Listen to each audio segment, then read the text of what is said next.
Finally வந்து Royal rumble பேப்பரி வந்து நடந்து முடிஞ்சாச்சு. ஸோ உண்மையிலே ராயல் ரம்பிள் இந்த தடவை கொஞ்சம் நல்லா இருந்துச்சுன்னு சொல்லலாம். ஸோ அப்படி இந்த வருஷம் ராயல் ரம்பிள் மேல நடந்த எந்தெந்த மேட்ச் எல்லாம் எவ்வளோ மார்க்ஸ் ரேட்டிங் என்ன பொறுத்தவரைக்கும் கிடைச்சிருக்கு. ஸோ அதோட ரிவ்யூ யாரெல்லாம் வின் பண்ணியிருக்கிறாங்க. ஸோ அதுக்கப்புறமா அதை தொடர்ந்து அதுக்கான ஒரு சில ரீசன்ஸ் தெரிய வந்திருக்கு.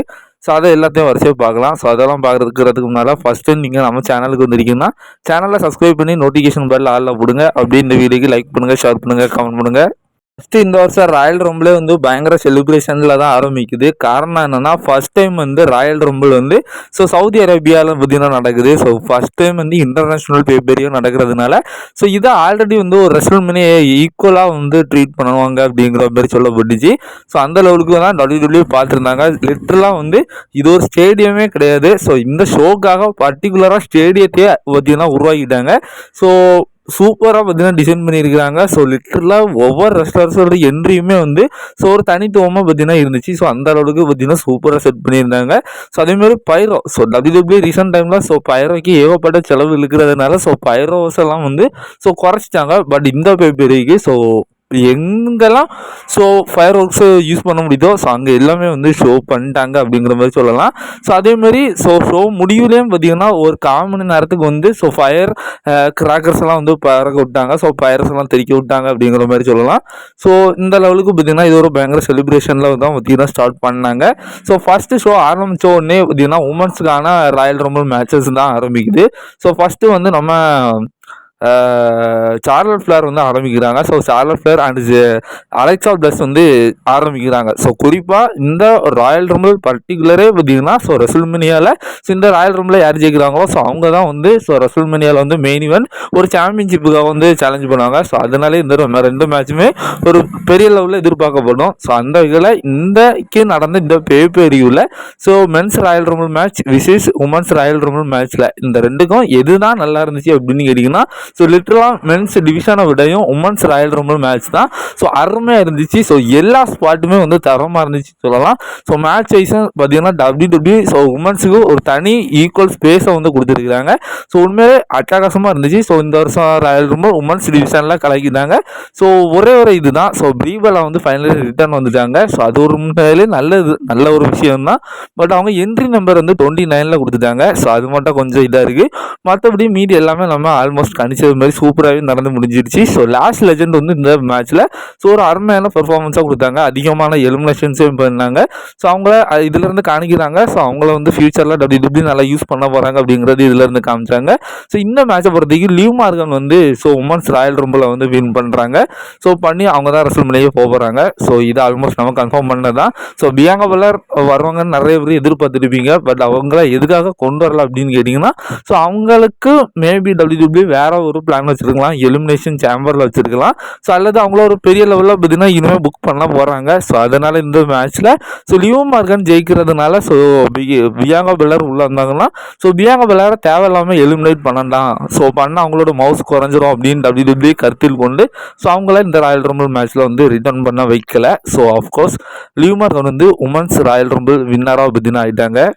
அடுத்ததாக உடனே வந்து ஒரு அற்புதமான மேட்சை வந்து கன்ஃபார்ம் பண்ணுறாங்க. இதுக்கு முன்னே உமன்ஸுக்கான ராயல் ரம்பிள் மேட்சை பார்த்துருந்தோம்ல. அதுக்கு அடுத்ததாக வந்து ஒரு phenomenal one AJ Styles versus கன்தருக்கான ஒரு ரிட்டைர்மெண்ட் மேட்ச் தான்ப்பா. லிட்டரலாக இந்த மனசெல்லாம் எதுக்கு இப்போவே ரிட்டைர்மெண்ட் ஆகுறாரு அப்படிங்கிறது எல்லாத்துக்குமே வந்து ஒரு சந்தேகமாக இருந்துச்சு. ஏன்ப்பா இவர் இப்படி இவருக்கு தான் நல்ல ஒரு ஃபிசிக் இருக்குது, நல்லா ஃபைட் பண்ணுறாரு, எதுக்காகன்னு சொல்லி எல்லாருக்குமே வந்து ஒரு வருத்தம் இருந்துச்சு. பட் அதுக்கான காரணங்கள் ஆல்ரெடி நம்ம வீடியோலையும் பேசியிருந்தோம். எல்லாமே நம்மளுக்கு தெரியும். ஏஜே ஸ்டைல்ஸ் ஆல்ரெடி அது கன்ஃபார்ம் பண்ணிட்டாரு. அதனால் இந்த ராயல் ரம்பிள் மேட்ச் தான் நம்ம ஏஜே ஸ்டைல்ஸோட ஃபைனல் மேட்ச். இதுக்கு மேலே WWE நம்ம ஏஜே ஸ்டைல்ஸாக பார்க்க முடியாது. இதனாலே ஒரு கரியர் கில்லர் அப்படிங்கிறதுனால அதாவது இதுக்கு முன்னே கன்தர் வந்து அண்டர்டேக்கர் மாதிரி ஒரு ஸ்ட்ரீக்கை வந்து கொண்டு போக போகிறாங்கன்னு நினைக்கிறேன். அதாவது எந்த ரெஸ்லர்ஸ்லாம் ரிட்டைர்மெண்ட் ஆகுறாங்களோ அவங்க எல்லாத்தையுமே தோக்க அடிச்சு தான் பார்த்தீங்கன்னா கன்தர் தான் ரிட்டைர்மெண்ட் பண்ணுற மாதிரி ஒரு ஸ்ட்ரீக்கை வந்து கொண்டு வந்துட்டு இருக்கிறாங்க. அந்த மாதிரி இதுக்கு முன்னே ஜான்சனா அண்டு கோல்டு பெர்க்கை வந்து நம்ம ஏஜே அந்த கன்தர் வந்து ரிட்டைர்ட் பண்ணார். அந்த வரிசையில் இப்போ பார்த்தீங்கன்னா ஏஜே ஸ்டைல்ஸையும் வந்து சேர்த்துக்கிட்டாங்க.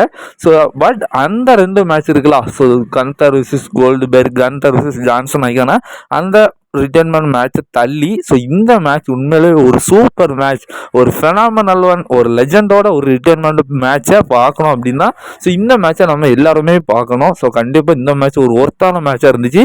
ஸோ அது மட்டும் இல்லாமல் இந்த வருஷத்துக்கான ராயல் ரம்பிள் பேப்பரியிலே ஒன் ஆஃப் த பெஸ்ட் மேட்ச்னா so AJ Styles versus Gunther match தான். பட் இந்த மேட்ச் ஒரு ஃபைனல் மேட்சாக ஏஜே ஸ்டைல்ஸ் அமைன்னு சொல்லி எதிர்பார்க்கல. ஆல்ரெடி ஏஜே ஸ்டைல்ஸ் சொல்லியிருந்தாரு ஸோ என் ரிட்டைர்மெண்ட் மேட்ச்சில் என்னோட பெஸ்ட்டாக கொடுப்பேன் அப்படிங்கிற மாதிரி சொல்லியிருந்தாரு. ஸோ அதேமாரி அவரோட பெஸ்ட்டை இந்த மேட்ச்சில் வந்து கொடுத்துருந்தாரு. ஸோ லிட்டரலாக தரமாக இருந்துச்சு. ஸோ இந்த மேட்ச்சில் ஒரு 3-4 ஸ்பாட்டில் வந்து ஸோ மேட்ச் முடிகிறது மாதிரி இருக்கும். பட் ஏஜே ஸ்டைல்ஸ் அவர் விட்டு கொடுக்க மாட்டார். ஸோ ஜான்சனா ஸோ கோல்டுபெர்க் எந்த இடத்துல டாப் அவுட் பண்ணுற லெவலுக்கு வந்துச்சோ ஸோ அந்த இடங்கள்லாம் வந்து ஸோ ஏஜே ஸ்டைல்ஸ் வந்து கிக் அவுட் பண்ணிட்டாரு. ஸோ லிட்டரலாக 2-3 இடத்துல ஸோ நம்ம கந்தர் வந்து ஏஜே ஸ்டைல்ஸை ஸ்மாஷ் பண்ணுவார். ஸோ முடிஞ்சிடுச்சு ஸோ அவ்வளோதான் பார்க்குறப்போ ஸோ ரெண்டாவது எந்திரிச்சு 2-3 ஃபைட்டை வந்து நம்ம ஏஜே ஸ்டைல்ஸ் வந்து கொடுப்பாரு. ஒரு லெஜண்ட் லெவலுக்கு போச்சு. ஸோ மேட்ச் அற்புதமாகவே இருந்துச்சு.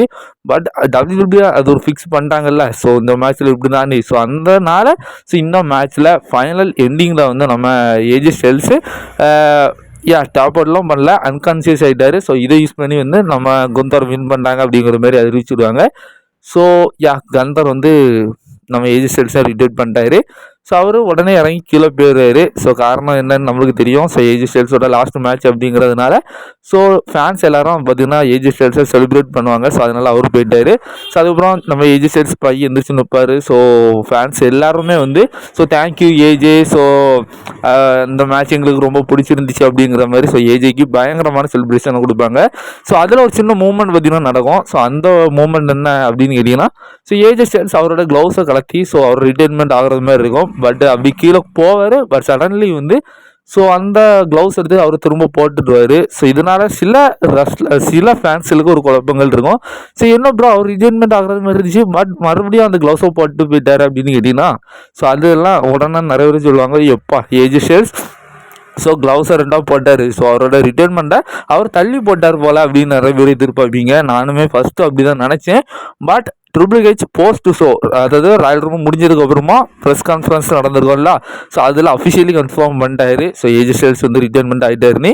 ஸோ என்ன சொல்லியிருக்காரு அப்படின்னா ஸோ நானும் ஏஜே ஸ்டைல்ஸும் பர்சனலி வந்து கான்வர்சேஷன் எடுத்து வச்சுருந்தோம். ஸோ நாங்கள் 2 பேரும் ரொம்ப நேரம் பேசணும். பட் ஏஜே ஸ்டைல்ஸுக்கு இதுக்கு மேலே இன்ரிங்கில் வந்து ஃபைட் பண்ணுற ஒரு ஆசை வந்து இல்லை. ஸோ அவர் வந்து வாலண்டரியாக வந்து என்கிட்ட ஸோ இது என் ஃபைனல் மேட்சாக இருக்கட்டு ஸோ நான் இந்த வருஷம் ரிட்டைர்மெண்ட் ஆயிரம் அப்படிங்கிற மாதிரி அவரே சொன்னதாட்டு ஸோ இது அவரோட கடைசி மேட்ச் அப்படிங்கிறத அவரே சொல்லிட்டாரு. அப்போ எதுக்கு அந்த க்ளவுஸை கலத்தலான்னு கேட்டிங்கன்னா ஸோ ஆஃப்கோர்ஸ் அவருக்கு அது ஒரு வழியாக இருந்திருக்கு. ஸோ இவ்வளோ நாள் நம்ம கூட இருந்தது சடன்லி வந்து நம்ம அப்படி வைக்கணும் அப்படிங்கிற மாதிரி அவர் போட்டு அந்த மாதிரி போயிருக்காரு. ஸோ இதுக்கு மேலே நம்ம ஏஜே ஸ்டைல்ஸாக WWE ரிங்கில் பார்க்க மாட்டோம் ஃபைட் பண்ணுறத.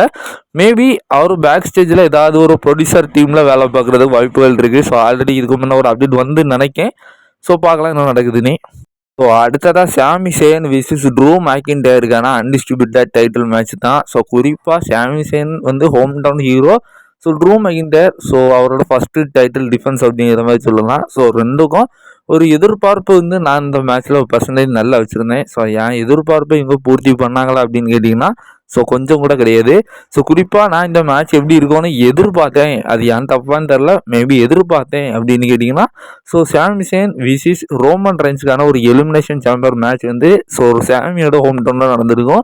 ஸோ அந்த மேட்ச் எந்த அளவுக்கு சூப்பராக இருக்கும். ஸோ ரிங்கோட சைடில் ஸோ சாமியோட ஒய்ஃப் இருப்பாங்க. ஸோ ஒய்ஃப் முன்னாலாச்சு ரோமன் வந்து ஸோ அவரோட வில்லத்தனத்தை சாமிக்கிட்ட எவ்வளோ காட்ட முடியுமோ அவ்வளோ காட்டுவார்.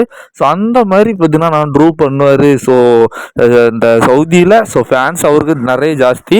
ஸோ அப்போ அங்கே வந்து அவரை வந்து ஒரு பெரிய லெவல் சிம்பதி ஏற்படுத்துவாங்க. ஸோ மேட்ச் முடிவு நமக்கு தெரியும். ஸோ ட்ரூ டைட்டில் ரீட்டர்ன் பண்ணிடுவாருன்னு தெரியும். ஸோ இருந்தாலும் இதில் ஒரு சில மூமெண்ட் ஸோ ட்ரூ தோக்குறது மாதிரி வரணும். பட் சடன்லி கிக் அவுட் அடிச்சிருப்பாரு. சீட்டிங் நிறைய பண்ணணும். ஸோ இந்த மேட்ச்சில் ஸோ ஓரளவு டீசெண்டாக லெவலுக்காவது வந்து நம்ம சாமி சேன் வந்து ஸோ ட்ரூவை திணற விடணும் அந்த லெவலுக்கு நம்ம எதிர்பார்த்தோம். பட் அந்த மாதிரி இதில் ஒன்றும் இல்லை. என் எதிர்பார்ப்பு புஷ்ஷுன்னு போயிடுச்சு. ஸோ மேட்சும் பெரிய லெவலில் லென்த்தாலாம் இல்லை. ஸோ சடன்லி முடிஞ்ச மாதிரி எனக்கு ஒரு ஃபீலிங். ஸோ பட் இருந்தாலும் இவங்க 2 பேர்த்துக்கும் ஓரளவு டீசெண்டாகவே மேட்ச் பண்ணியிருந்தாங்க. ஸோ பட் எனக்கு அந்த அளவுக்கு இந்த மேட்ச் வந்து பிடிக்கல. ஸோ குறிப்பாக இந்த ராயல் ரூம் மேட்ச்லேயே ஒன் ஆஃப் த ஒர்ஸ்ட் மேட்ச்னா ஸோ அதுக்கு நான் இந்த மேட்ச்சை வந்து கொடுப்பேன். ஸோ ஏன் எதிர்பார்ப்பேன் இது பூர்த்தி பண்ணல. ஸோ எண்ட் ஆஃப் த டேயில் நம்ம எல்லோரும் எதிர்பார்த்த மாதிரி ட்ரூ மேக்கின்டையர் அவரோட டைட்டிலை ரீட்டைன் பண்ணிட்டாரு. ஸோ அடுத்ததாக மெயின் ஈவெண்ட்டில் வந்து ஸோ நம்ம மென்ஸ் ராயல் ரம்பிள் மேட்ச் வந்து நடக்குது. ஸோ ஃபஸ்ட்டு வந்து ஒம்பா ஃபெமியும் பிரான் பிரேக்கரை தான் வந்து இந்த மேட்ச் வந்து ஸ்டார்ட் பண்ணுறாங்க. ஸோ ஒபா ஃபெமி வந்து இப்போ அஃபிஷியல் வந்து மெயின் ராஸ்டருக்கு இதிலேருந்தே வந்துட்டார். ஸோ குறிப்பாக இந்த ரம்பிளை பொறுத்த வரைக்கும் ஒரு அதிக டாமினன்ஸை வந்து ஒபா ஃபெமி தான் காமிச்சார். ஏகப்பட்ட எலிமினேஷன்ஸையும் ஒபா ஃபெமி தான் வந்து பண்ணியிருக்காரு. ஸோ ஈவன் பிராக் லெஸ்னர் தான் இவருக்கும் ஒரு சின்ன ஃபேஸ் ஆஃப் இருக்குது. ஸோ மேபி ரெஸ்ல்மேனியா 42 கூட இவங்களுக்கான மேட்சை எதிர்பார்க்குறதுலாம். ஸோ ஒரு 2 பவர் ஹவுஸ்.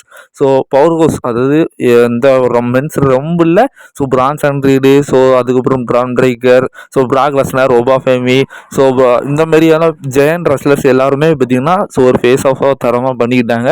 ஸோ நல்லாவே போயிட்டுருக்கு. பட் வந்து ஒரு 25வது என்ட்ரி வரைக்குமே வந்து அப்படி இப்படி போயிட்டுருக்கு. ஸோ பட் மேட்ச் ஆரம்பிக்கிறதுக்கு முன்னால் ஸோ பிரான் பிரேக்கர் வந்து சடன்லி எலிமினேட் ஆகிடுவார். ஸோ ஈவன் இந்த இதில் அதாவது நம்ம ரூமர் அப்டேட்லேயே பார்த்துருந்தா ஒரு அப்டேட்டை வந்து விக்கெட்டு சடன்லி வந்து போயிட்டு ஸோ அதாவது பிரான் பிரேக்கரும் ரோமன் ரெஞ்சர் தான் இந்த வருஷத்துக்கான ரொம்ப ஜெயிக்கிறது மாதிரி வாய்ப்பு இருக்குன்னு சொல்லியிருந்தோம். ஸோ பட் பிரான் பிரேக்கர் யாரும் எதிர்பார்க்காத விதமாக மேட்ச் ஆரம்பிக்கிறதுக்கு முன்னாலே எலிமினேட் ஆகிட்டு போயிட்டாரு. ஸோ அதுக்கான காரணம் அந்த மிஸ்டி மேன் ஒருத்தர் உள்ள வந்தார். ஸோ இது எல்லாமே செத்துரோலன்ஸோட லீலைகள் தான். ஈவன் தோ அந்த அந்த மாஸ்குடு மேன் கூட அது ஆஸ்டின் தீரி அப்படிங்கிற மாதிரி சொல்லப்படுது. ஸோ அதெல்லாம் நமக்கு தெரியும். ஸோ அதெல்லாம் அப்படிலாம் நம்ம பார்த்துருந்தோம். ஸோ செத்து அவரோட விளையாட்டுகளை ஸோ மறைமுகமாக விளையாடிட்டு தான் இருக்காரு. ஸோ அது எல்லாமே எல்லாத்துக்குமே தெரிஞ்ச காரியம் தான். ஸோ இப்போதைக்கு இந்த மேட்சை பற்றி பார்த்தோம்னா ஸோ ஒரு 25வது என்ட்ரி வரைக்கும் ஸோ ஒரு என்ட்ரி வைஸாக வராங்க. ஸோ மேட்ச் பண்ணுறாங்க. ஒபா ஃபெமி வந்து எலிமினேட் பண்ணுறாரு. ஸோ இந்த மாதிரியான ஒரு சில காரியங்களால் தான் பார்த்தீங்கன்னா இந்த மேட்ச் பார்த்தீங்கன்னா போயிட்டுருக்கு.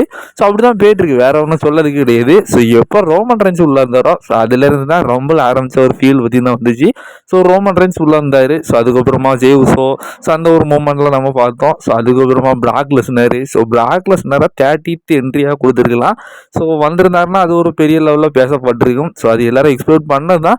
பட் இருந்தாலும் 30th என்ட்ரியில் ஒன்றும் பெருசாக சர்ப்ரைஸு ஒன்றும் இல்லை. ஸோ குறிப்பாக இந்த மென்ஸ் ராயல் ரம்பிளே சர்ப்ரைஸ்னு ஒன்றும் கிடையாது. ஸோ ஏடபிள்யூலேருந்து அந்த பவர் ஹவுஸ்னு ஒரு ரெஸ்லர் இருந்தார். ஸோ அவர் ஆல்ரெடி டபிள்யூடபிள்யூல சைன் பண்ணிட்டாருன்னு நம்ம எதிர்பார்த்தோம்ல. ஸோ அவர் மட்டும் தான் உள்ளே வந்திருந்தார். மற்றபடி மீறி எதுவுமே இல்லை. ஸோ கிறிஸ் ஜெரிகோ உள்ளே வந்திருந்தா கூட ஓரளவு பெரிய மூமெண்ட்டாக பேசப்பட்டிருக்கும். பட் கிறிஸ் ஜெரிகோயும் மென்ஸ் ராயல் ரம்பிள் மேட்ச்சில் கொண்டு வரல. ஸோ இதை நான் என்னத்தை சொல்லன்னு தெரியல. ஸோ பெருசாக மென்ஸ் ராயல் ரம்பிள் ஒன்றுமே கிடையாது. நம்ம எல்லாருமே எதெல்லாம் எதிர்பார்த்தோமோ அது ஒன்றா தான் நடந்திருக்கு. நம்ம ரோமன் ரென்ஸ் வந்து ஜெயிப்பாருன்னு எதிர்பார்த்தோம்ல. So officially yes Roman Reigns தான் இந்த வருஷத்துக்கான ராயல் ரம்பிள் ஜெயிச்சிருக்காரு. பட் பிரான் பிரேக்கரை நம்ம எதிர்பார்த்தோம். ஸோ பிரான் பிரேக்கரை ஃபர்ஸ்ட்லேயே நாக் அவுட் பண்ணி தள்ளிட்டாங்க. ஸோ மீதி இருக்கிற மேட்ச்சில் ஒரு சில மூமெண்ட்ஸ் வந்து பண்ணியிருக்கலாம். எதுக்கு இருக்குன்னே தெரியல. ROH ஸோ ட்ரிபிள் ஏல இருந்தெல்லாம் சில ரெஸ்லர்ஸை கொண்டு வந்தாங்க. ஸோ பென்டாயை வச்சு ஒன்றும் பண்ணல, ரெய்மிஸ்டிரியை வச்சு ஒன்றும் பண்ணல.